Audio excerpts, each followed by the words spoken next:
Hello friends, you are welcome to my Atulit English Academy. Now, today we are going to learn here the linguistic atom remove to or remove to. Generally, we use to in a negative sentence. The meaning of this sentence is generally considered as negative meaning. But we use generally to in affirmative sentence, but the meaning of that sentence is negative. म्हणजे काय, इथे remove to चा उपयोग करत असताना आपल्या मनातील जो आशय आहे, बोलण्यात आपल्या मनातले जे विचार आहेत ते आपल्याला सकारात्मक पॉझिटिव्ह जर सांगायचे असतील, बी पॉझिटिव्ह ज्याला म्हणतो आपण, म्हणजे आपल्याला सकारात्मक जर बोलायचं असेल तर रिमूव्ह टू चा उपयोग करतात, पण त्याच्यामधून नकारार्थी वाक्य असते, त्याच्यातून नकारार्थ अर्थ निघत असतो. म्हणजे रिमूव्ह टू करत असताना वाक्यातलं टू काढत असताना टू आणि टू, एक टू हे ऍडव्हर्ब म्हणून वापरलेलं असते, तर दुसरं टू हे इन्फिनिटिव्ह म्हणून वापरलेलं आहे. आता उदाहरण जर द्यायचं झालं तर इथे पहिलं उदाहरण आहे की he is too old to walk. He is too old to walk म्हणजे तो इतका म्हातारा आहे.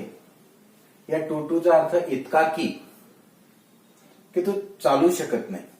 म्हणजेच टू या वाक्यातला हा जो हे जे ऍडव्हर्ब आहे हे टू काढत असताना आणि हे टू काढत असताना, म्हणजे या वाक्याचा जर प्रकार जर म्हटला तर हे सिंपल सेंटेन्स आहे आणि सिंपल सेंटेन्स आपल्याला कॉम्प्लेक्स सेंटेन्स बनवायचं आहे.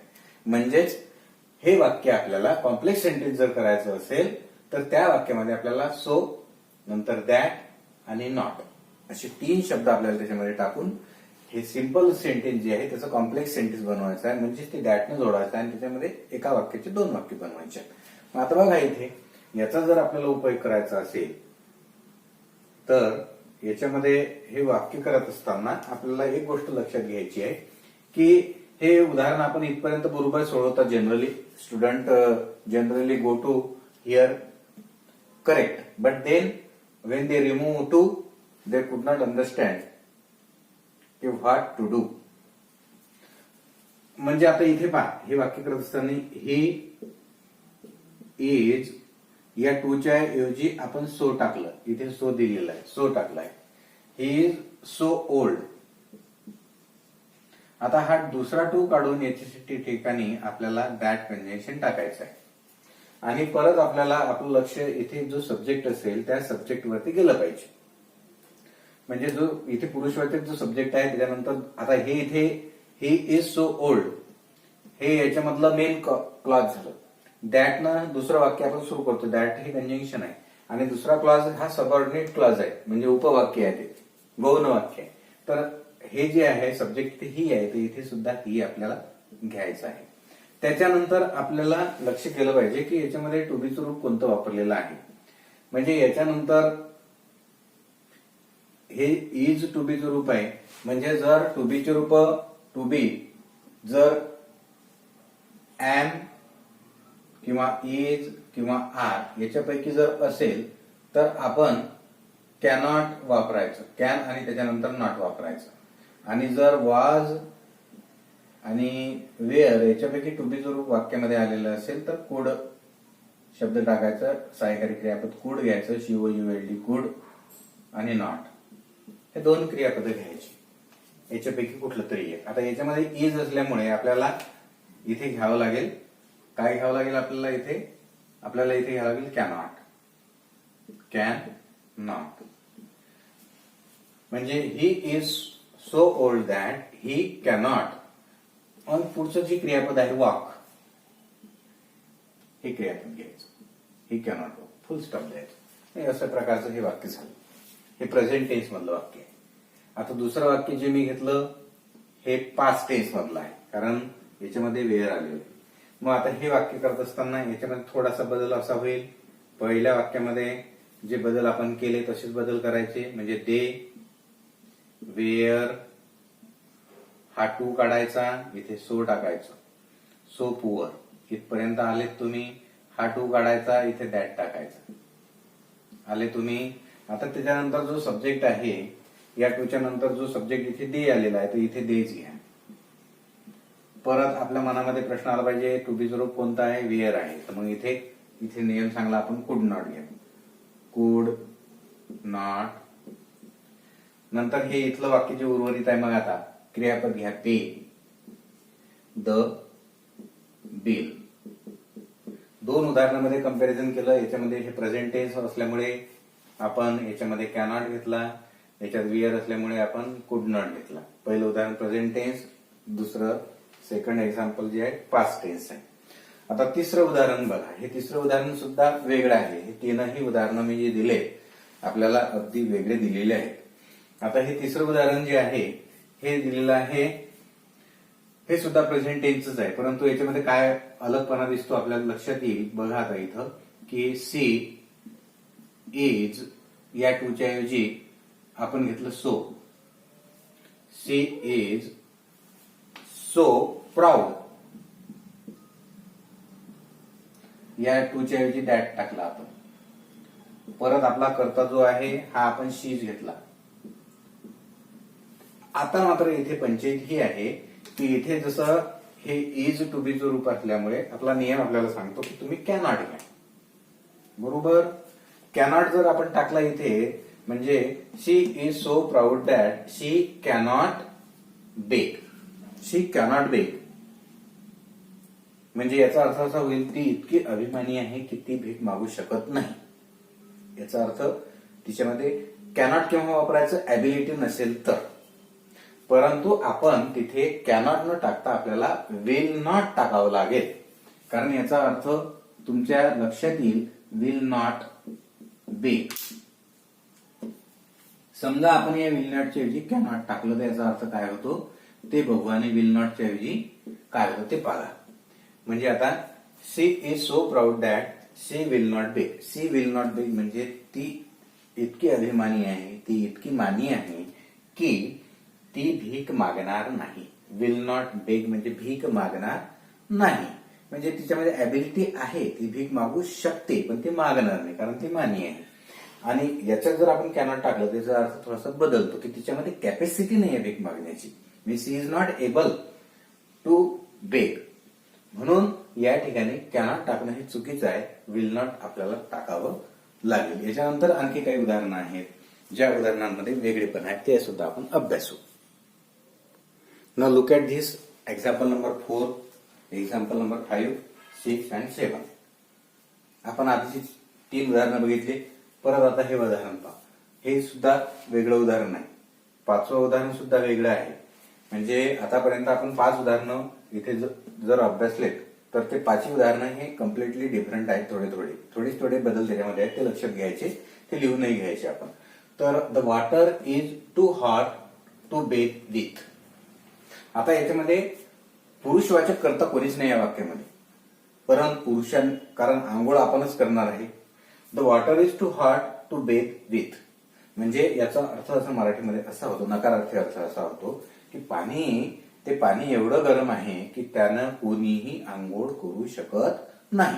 मग हे उदाहरण कसं करायचं, तर हे उदाहरण करत असताना ही गोष्ट लक्षात घ्या. याचं आन्सर आपल्याला असं लिहावं लागेल की द वॉटर इज, या टू साठी आपण सो लिहा. सो हे ऍडव्हर्ब घेतला आपण. The water is so hot, या टू साठी आपण दॅट घेतलं. आता आपल्या पुढे प्रश्न आहे की इथे पुरुषवाचक कर्ता नाही तो कोणता टाकू. जर इथे पुरुषवाचक कर्ता असता आपण ही किंवा शी घेतलं असतं, वी घेतलं असतं, दे घेतलं असतं, पण तसं काहीच नाही आहे. मग अशा वेळेस आपण नो वन किंवा नन असा कर्ता घ्यायचा. काय घ्यायचा आहे, no one, no NO, no one किंवा NONE, नन. दोन पैकी कुठलाही एक कर्ता आपण घेऊ शकतो. नो वन घ्या किंवा नन घ्या, एकच आहे. नो वन नंतर इथे टू बी रूप इज असल्यामुळे आपल्याला हे टू बी रूप इज आहे म्हणून आपण इथं कॅन नंतर इथेच लिहितोय कॅनॉट बेथ, BATHE विथ आणि इट हे सर्वनाम वापरायचं आपण. हे इट सर्वनाम आहे वॉटरसाठी. इट म्हणजे ते पाणी. म्हणजे याचा अर्थ होतो ते पाणी इतकं गरम आहे की कोणीही त्या पाण्याने कुणीही आंघोळ करू शकत नाही. इट म्हणजे त्याने, विथ इट म्हणजे त्या पाण्याने कुणीही आंघोळ करू शकत नाही. या इटचा संबंध पहिल्या वाक्यातल्या याच्याशी आहे. तर अशा प्रकारचं हे चौथं उदाहरण वेगळं आहे त्याच्यामध्ये. म्हणजे याच्यामध्ये थोडासा वेगळेपणा आहे. त्याच्यानंतर या उदाहरणानंतर मी डायरेक्ट 7व्या नंबरचं उदाहरण घेतो. कारण हे उदाहरणं दोन्ही जे आहेत किंवा 6व्या नंबरचं घेतो पहिले. नंतर हे उदाहरण याच्याच सारखं आहे किंवा मग आता आपण हेच करून घेऊ पहिल्यांदा. बघा, हे जर करायचं असेल तर हे उदाहरण वरच्या उदाहरणासारखंच आहे. म्हणजे द ट्री, बघा द ट्री वॉज भूतकाळामध्ये आहे फक्त. द ट्री वॉज टू च्या ऐवजी सो हाय,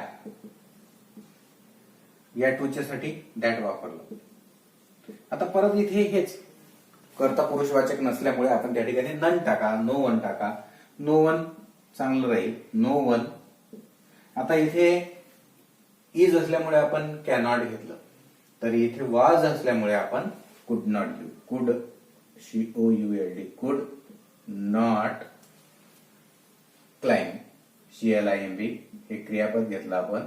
आणि इट हे घ्यायचं कशासाठी, तर त्या झाडासाठी त्याच्यावरती कोणी चढू शकत. क्लाइंब इट त्याच्यावरती कोणीही चढू शकत नाही. ते झाड इतकं उंच होतं की त्याच्यावरती कोणीही चढू शकत नव्हतं. असा या वाक्याचा अर्थ आहे, याचाही अर्थ आहे. याला ट्रान्सफॉर्मेशन म्हणतात. ट्रान्सफॉर्मेशन आपण पहिले याच्यामध्ये बघितलं आहे की ट्रान्सफॉर्मेशन मध्ये आपण आधीच्या एका व्हिडिओमध्ये ट्रान्सफॉर्मेशन म्हणजे काय, ट्रान्सफॉर्मेशन याचा अर्थ असा होतो की एक दिलेलं जे वाक्य आहे त्या वाक्याचं उपयोग दुसऱ्या वाक्यामध्ये बदल करायचा, ट्रान्सफॉर्म करायचं, रूपांतर करायचं, परंतु त्याच्या मूळ अर्थामध्ये कुठलाही बदल होऊ देता कामा नाही. आता हे तिसरं उदाहरण आहे. आता याच्यात फॉर मी आलेलं आहे. फॉर जर आलेलं असेल तर हे वाक्य कसं होते ते बघा. आता हे उदाहरण याच्यामध्ये हे उदाहरण सुद्धा वरील प्रमाणे आपण इथपर्यंत परत येऊ की द सम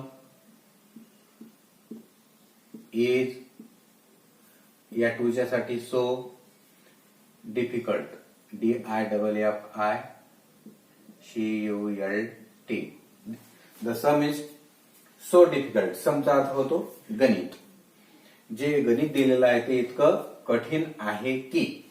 आता फॉर मी म्हटलेलं आहे. आता आपण इथे हे टू आहे तर या टू साठी आपण इथे दॅट लिहून घ्यायचं, कंजंक्शन. आता आपल्याला दॅटच्या नंतर आपला नियम काय सांगतो की आपल्याला कर्ता घेतला पाहिजे. मग आता याच्यामध्ये कर्ता द सम आहे तर मग हे नन घेतलं पाहिजे, पण आपल्याला नन घेण्याची गरज नाही, नो वन घेण्याची गरज नाही, कारण फॉर मी म्हणजे माझ्यासाठी म्हटलेलं आहे. तर मग या फॉर मी हे द्वितीय आहे, आयची द्वितीय मी आहे, म्हणून आपण याची प्रथमा घ्यायची आय. फॉर शब्द ड्रॉप करून टाकायचं, प्रिपोजिशन काढून टाकायचं. मग त्याच्यानंतर इथून आपल्याला आता परत इथे इज आहे तर आपल्याला कॅनॉट लिहायचं. आय कॅनॉट, कांट करतो, आय कांट सॉल्व, SOLVE. आणि परत इट हे कोणासाठी आहे तर द सम साठी. म्हणजे वरच्या उदाहरणाचा अर्थ असा आहे की ते उदाहरण माझ्यासाठी इतकं कठीण आहे की ते मी सोडवू शकत नाही. खालचं त्याचं उदाहरण आहे the sum is so difficult that I cannot solve it. म्हणजे अशा प्रकारे आपल्याला याचा उपयोग, सो दॅट नॉटचा उपयोग रिमूव्ह टू करताना करायचा आहे. परत 7वं एक उदाहरण बघू आपण. हे सुद्धा असं फॉर अ पुअर मॅन म्हटलेलं आहे. तर हे उदाहरण सुद्धा तसंच आहे की द ड्रेस इज, या टू साठी सो कॉस्टली, COSTLY, कॉस्टली म्हणजे महाग. आता आपण फॉर अ पुअर मॅन हे 3 शब्द दिलेले आहेत, हे काढून टाकू आणि त्याच्यानंतरचा जो दॅट टू आलेला आहे त्यासाठी दॅट घेऊ.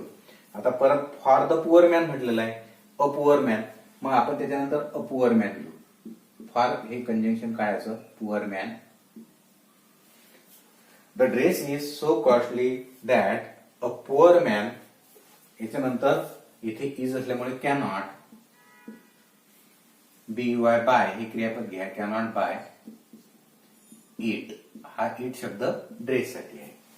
अशा प्रकारे आपल्याला हे उदाहरणं लक्षात आली असतील. 7 ही उदाहरणं जी दिलेली आहेत याच्यामध्ये जवळपास 6 प्रकारची उदाहरणं, हे आपण 4 चौथ्या प्रकारचं आणि हे 5व्या प्रकारचं उदाहरण बघितलंय. 5 प्रकारची उदाहरणं आपण रिमूव्ह टू म्हणजे रिमूव्ह म्हणजे काढून टाका, वाक्यातले रिमूव्ह टू करत असताना सो दॅट नॉट हे शब्द आपल्याला वाक्यामध्ये टाकायचे आहेत. त्याच्यानंतर पुढचा जो भाग आहे यूज टू टू अपोजिट जर असेल तर त्याच्या अगदी अपोजिटला आपण क्रिया केली पाहिजे. ती कशी? समजा यूज टू हे वाक्य दिलेलं आपल्याला आणि याचं सांगितलं की यूज टू किंवा यूज टू असं म्हटलंय तर आपल्याला विरुद्ध दिशेने जावं लागेल. आणि विरुद्ध म्हणजे काय की सोच्या ठिकाणी आपल्याला टू टाकावं लागेल हा, आणि हा दॅट काढून आपल्याला हे प्रिपोजिशन टाकावं लागेल. नंतर इथं पुअर मॅन म्हटलेलं आहे तर हे ऍडिशनल शब्द आपण या विशेषणाच्या नंतर ऍडिशनल शब्द घ्या, टू घ्या आणि हे वेगळ्या दिशेने म्हणजे उलट जा. याचा सुद्धा उपयोग आपण पाहणार आहोत. विद्यार्थी मित्र, हे उदाहरणं जे आहेत हे मी आपल्यासाठी मुद्दामून प्रॅक्टिससाठी देत आहे. तर हे उदाहरणं तुम्ही लिहून घ्या आणि हा माझा व्हिडिओ आपल्याला कसा वाटतो हे शेअर करा आणि लाईक करा, शेअर करा आपल्या मित्रांना. Thank you very much. धन्यवाद.